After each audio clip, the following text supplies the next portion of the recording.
Vamos resolver o grupo 2 do exame da segunda fase de 2017.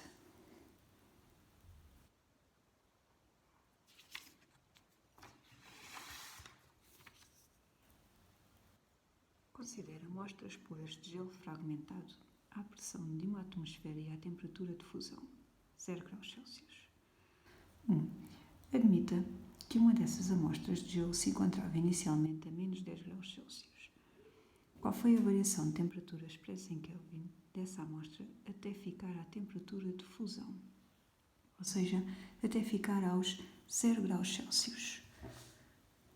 Ora, então queremos calcular a variação de temperatura desta amostra. A variação de temperatura é igual à temperatura final menos a temperatura inicial. Vou escolher os graus Celsius para as minhas temperaturas finais e iniciais e, portanto, a temperatura final é a temperatura de fusão da água em Celsius, que é 0 graus Celsius, menos a temperatura inicial, e inicialmente o gelo estava à temperatura de menos 10 graus Celsius. Portanto, 0 menos 10. E isto dá mais 10 graus Celsius. Como é uma variação de temperatura em graus Kelvin, também vai ser exatamente mais 10 Kelvin a variação de temperatura, porque é uma variação.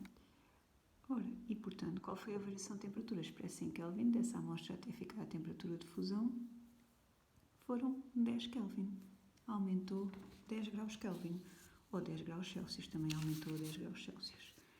Portanto, opção D. Exercício 2. Enquanto uma pequena amostra de gelo se funde, a sua energia interna mantém-se constante ou aumenta. Portanto, para a amostra de gelo fundir, tem que haver absorção de energia, tem que haver absorção de calor para quebrar as ligações intermoleculares. Portanto, se há absorção de energia, absorção de calor, isso significa que a energia interna do gelo está a aumentar. Se ele está a fundir, significa que a sua energia interna está a aumentar, não se mantém constante. O que se mantém constante é a temperatura. Portanto, toda a energia que o gelo fundente absorve é utilizada para quebrar as ligações intermoleculares entre as moléculas de água e não para aumentar a temperatura. Portanto, a temperatura mantém-se constante enquanto há mudança de estado físico. Logo, a energia interna aumenta, apesar de a sua temperatura se manter constante. Também tinha que ser a opção D.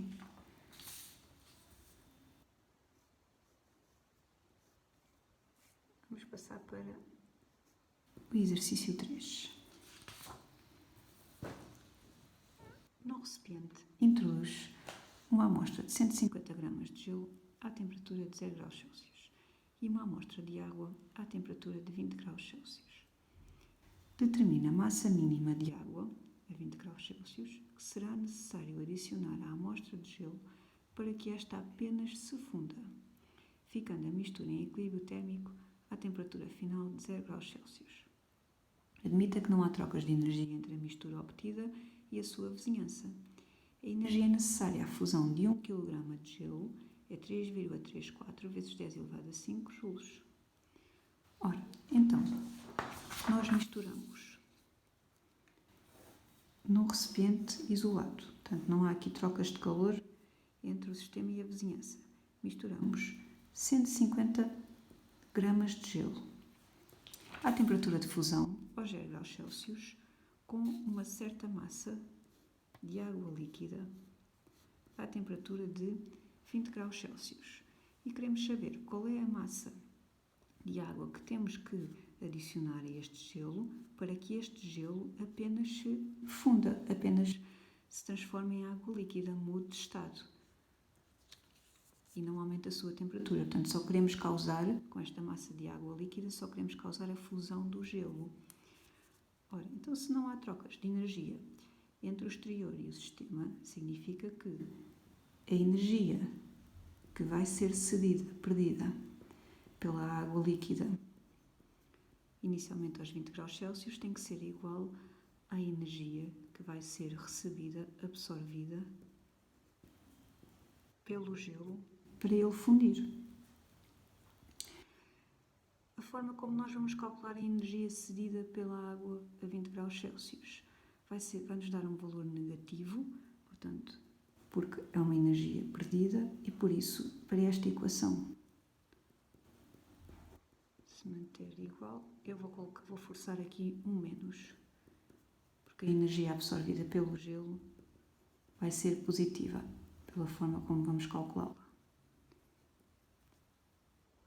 Ora, então podemos começar por calcular a energia que vai ser absorvida por estas 150 gramas de gelo para fundir completamente.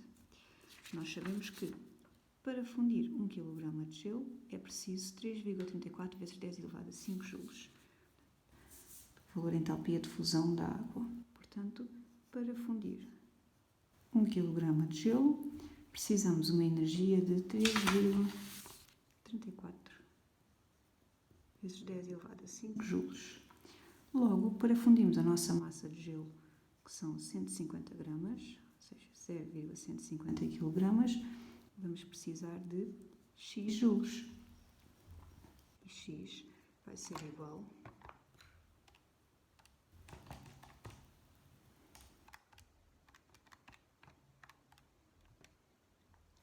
a 5,01 vezes 10 elevado a 4 joules. Ora, então nós agora precisamos de uma massa de água líquida, de água aos 20 graus Celsius, que, quando diminui a sua temperatura dos 20 graus Celsius para os 0 graus Celsius, forneça, ceda esta energia. Ora, então nós sabemos que a energia cedida pela água líquida é calculada por uma fórmula que aparece no formulário do exame, que está aqui. Portanto, a energia perdida pela água líquida vai ser igual à massa da amostra de água líquida, que é o que queremos calcular, vezes a capacidade térmica mássica da água líquida, vezes a variação de temperatura. O C, a capacidade térmica mássica da água líquida, é logo a primeira constante que aparece na tabela de constantes do exame. Portanto, vai ser igual à massa M, que é o que nós vamos querer calcular, vezes a capacidade térmica mássica da água líquida, vezes a variação de temperatura. E a variação de temperatura desta água vai ser a temperatura final, que é a temperatura de fusão da água, 0 graus, menos a temperatura inicial da água, que é 20 graus Celsius. Ora, e portanto, nós queremos que a energia perdida pela água, cedida pela água, seja igual, em sinal, em simétrico, à energia que é recebida pelo gelo. E, portanto, a energia cedida pela água, queremos que seja igual a menos 5,01 vezes 10 elevado a 4. É igual a M vezes a capacidade térmica mássica da água líquida, vezes menos 20. E, portanto, isto vai ser igual a menos 5,01 vezes 10 elevado a 4, a dividir por 4,18 vezes 10 elevado a 3, vezes menos 20. É igual à nossa massa de água líquida.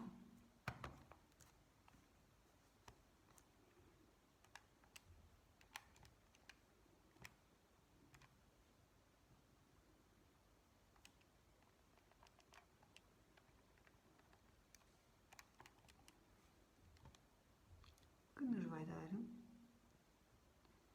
0,60 kg. Portanto, precisamos de 600 gramas de água líquida para adicionar a 150 gramas de gelo à temperatura de fusão, de forma a que a temperatura final da mistura seja 0 graus Celsius e todo o gelo se tenha fundido para a água líquida. Vamos passar para 3.2.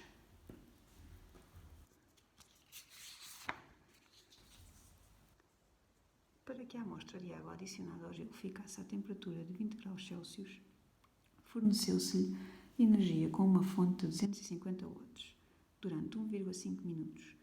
Neste processo, a energia interna da água aumentou 1,4 vezes 10 elevado a 4 joules. Qual foi o rendimento do processo de aquecimento da água? Ora, o rendimento do processo de aquecimento da água pode ser calculado pelo quociente entre a energia que foi realmente absorvida pela água, que lhe fez aumentar a sua energia interna, sobre a energia que foi fornecida à água, aquela tal fonte de 250 watts de potência, vezes 100 para nos dar em percentagem. Ora, então, a energia que foi realmente absorvida pela água foi a energia que lhe fez aumentar a energia interna, e sabemos que esse aumento foi de 1,4 vezes 10 elevado a 4 joules, e portanto a água absorveu 1,4 vezes 10 elevado a 4 joules de energia. A energia fornecida pela fonte de 250 watts, conhecemos a potência da fonte, 250 watts, conhecemos o intervalo de tempo que a fonte esteve a funcionar, e sabemos que a potência é igual à energia a dividir pelo intervalo de tempo, logo a energia fornecida vai ser igual à potência, 250 watts, vezes o intervalo de tempo na unidade é assim, em segundos, 1,5 minutos, vezes 60 segundos.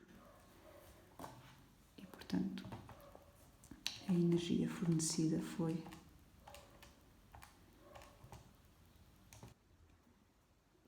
2,25 vezes 10 elevado a 4 joules. Ora, já temos tudo o que precisamos para calcular o rendimento deste aquecimento. E o rendimento é igual